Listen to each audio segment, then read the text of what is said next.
Now we have Dr. Jamshed Dalal. All of you know him. He is a renowned cardiologist from Mumbai of India. He will speak on PCI versus medical therapy for stable CAD. As you all know, there's always been a controversy about the importance and the role of angioplasty in patients with stable angina. And it has usually been thought by many that medical therapy is as good as angioplasty. Now, this concept begins with multiple factors. First is the myth of the vulnerable plaque. I think about 10 years ago, the concept that there was a vulnerable plaque, the hypothesis that a myocardial infarction occurs more frequently in insignificant plaques is actually based on a very small 6 retrospective studies of total of only about 313 patients. And everyone keeps quoting the same studies again and again. One should also realize that insignificant plaques are 20 times more frequent than severe lesions. So even if we consider that 50% of ACS was related to insignificant plaques, the individual risk is 20 times lower than that of a severe plaque. So therefore the concept that it's not necessary to treat a severe plaque because infarcts are produced only by minor plaques is really a myth. Of course, then came the RITA trial, the RITA-2 trial, which again showed that if you looked at angioplasty versus medical treatment, that medical treatment, in fact, had lesser percentage of death and myocardial infarction. Once again, putting fire to the feeling that angioplasty was really not necessary in patients with a stable angina pectoris. I must say that I'm talking here about stable angina pectoris, and we should not include patients with ACS. In this discussion, it is purely stable angina.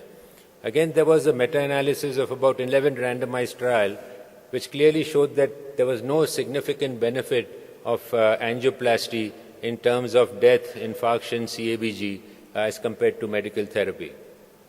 And then, of course, came the last straw, the COURAGE trial, which said that survival-free of death was equal with optimal medical therapy or with angioplasty and medical therapy, and was generally supposed to be believed that therefore there was very little role to play with angioplasty in patients with stable angina pectoris.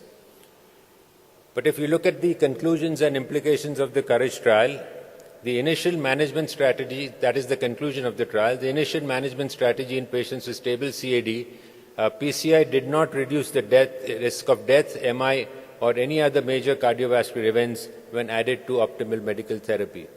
And therefore, they suggested that PCI can be safely deferred in patients with stable CAD, even in those with extensive multivessel involvement and inducible ischemia, provided that intensive medical therapy was instituted and maintained. So that was the conclusion of COURAGE trial. However, COURAGE trial had many problems. First of all, the patients were highly selected. They started off with about 35,000 patients and then enrolled a very small number of them. There were very low-risk patients to start off with. The 5-year mortality was about 8%, and incomplete angioplasty was performed in a large number of patients. Majority of patients did not have drug-eluting stents, and those also were the old ones. And again, the optimal medical therapy in COURAGE was very unrealistic. For example, even at 5 years in the COURAGE trial, 90% plus patients were on aspirin, statins, and beta blockers, and in real life, probably the value is somewhere around 50 to 60%. So COURAGE really does not suggest the implications that medical treatment is as good. COURAGE also, if you look at different countries, if you look at Canada versus the US veterans versus the US non-veterans, the studies clearly show that if you look at a good angioplasty center like the US non-veterans, then angioplasty actually is better than medical treatment. Also, the need for revascularization was about 21% of patients required an additional revascularization, and about 32 patients in the medical group actually underwent a revascularization procedure. So though they were counted as medical, a large number of them underwent angioplasty. On the other hand, factors that favor suggestion that severe stenosis is responsible for infarction and therefore should undergo angioplasty. If you look at some of the CAST trial details, and if you look at the 3-year risk period of patients with lesions less than 50% to those with more than 90%, it's clear that the risk of a myocardial infarction is equal to the degree of LAD stenosis. So if you have a 90% LAD stenosis, your chance of myocardial infarction is 15% as compared to somebody who has less than 50%, which would be around 2%. There was also another study which looked at the occlusive stenosis at the site of the occlusive thrombus in a myocardial infarction, and they found that usually the stenosis is around 90% in patients who have myocardial infarction and there's no occlusion at that site, once again suggesting that the underlying stenosis in patients with myocardial infarction is usually severe. If you look at this 5-year follow-up, and if you see patients who have got this coronary segments with 1% blockage, that's the segment on your left-hand side, and if you look at those who have got more than 80 to 90% lesions, you'll find that the severe stenosis are far more likely to rupture and produce an infarct. So, though the severe lesions are few as compared to minor lesions which are considerable, it's the severe lesions which are responsible for myocardial infarctions. And coronary arteries plaques are rupturing and healing all the time, and unless there is a stenotic lesion, they rarely cause a problem. By eliminating the stenosis with angioplasty, the consequences are thereby reduced. Now, it's important to remember that it's not the stenosis which is important, but it is the ischemia that is important. And the risk for death or acute myocardial infarction in the next 5 years is about 20 times higher for an ischemic lesion as compared to a non-ischemic lesion. So clearly it is the ischemia which drives the development of myocardial infarction, not the percentage of coronary artery stenosis per se, or whatever the stenosis that we visualize on the angiography. And if you look at the COURAGE trial in concept of the ischemia that is produced, and if you look at the COURAGE nuclear substudy, you'll see that when there is if you look at endpoints where myocardial ischemia reduction is more than 5% of the myocardium, you will see that angioplasty plus medical therapy produces a significant reduction of ischemia in almost 33% of patients as compared to about 20% without angioplasty. And therefore, angioplasty clearly produces more significant reduction of ischemia. And then, in that context, if you look at the benefit and if you look at death and myocardial infarction in the COURAGE trial, you'll find that if you reduced ischemia by more than 5%, there is a significantly greater benefit as compared to those in whom you did not reduce. So if you just take a whole bunch of people and you look at medical versus non-medical therapy, you may not find a difference. But if you chose people in whom you produced a significant 5% reduction of ischemia in the myocardium, 5% of the myocardium, in that case, then you can get a significant reduction of death and myocardial infarction. And this is probably why the COURAGE trial showed an ambiguous data. Other trials in the past have also shown, the Swiss 2 trial has also shown that if you took patients, here they took 200 patients who had silent myocardial ischemia following an infarction, and with a 10-year follow-up, and it clearly shows that those who underwent an angioplasty, that is those with ischemia, silent ischemia, they did much better in terms of mortality at the end of 10 years. So clearly those who have ischemia do better with angioplasty as compared with medical therapy.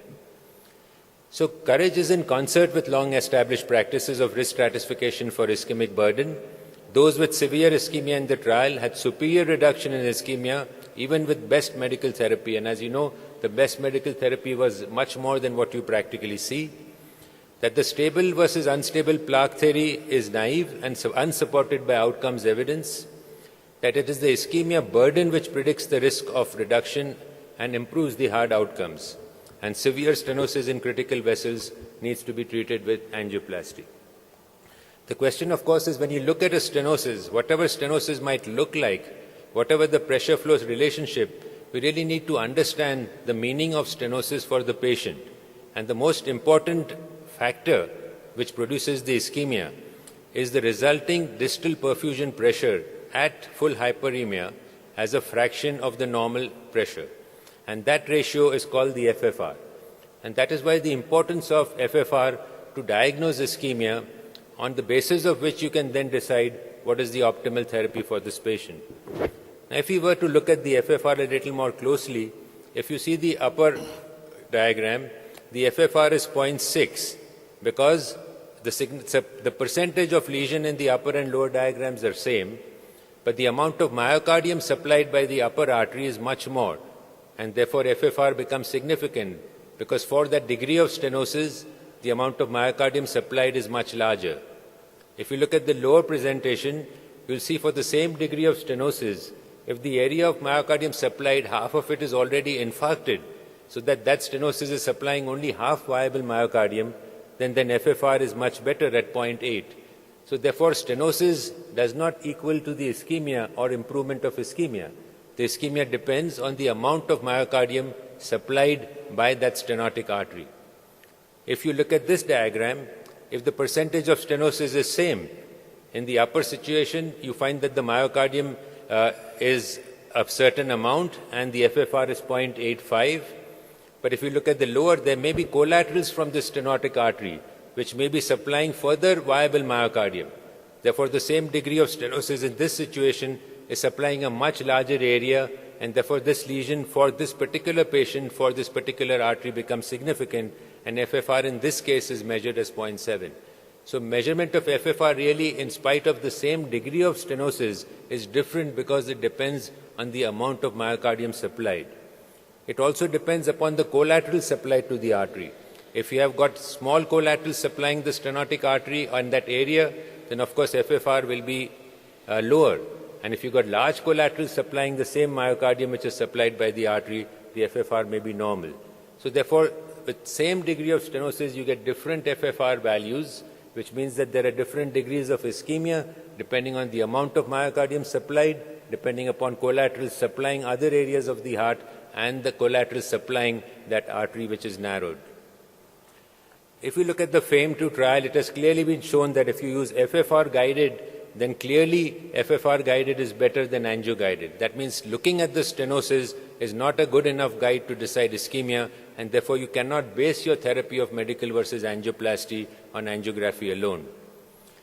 And if you look at the patients in whom angioplasty was not done because the FFR was normal, only 1.9% of these patients required repeat revascularization, and only 0.2% of these lesions actually resulted in a myocardial infarction at 2 years.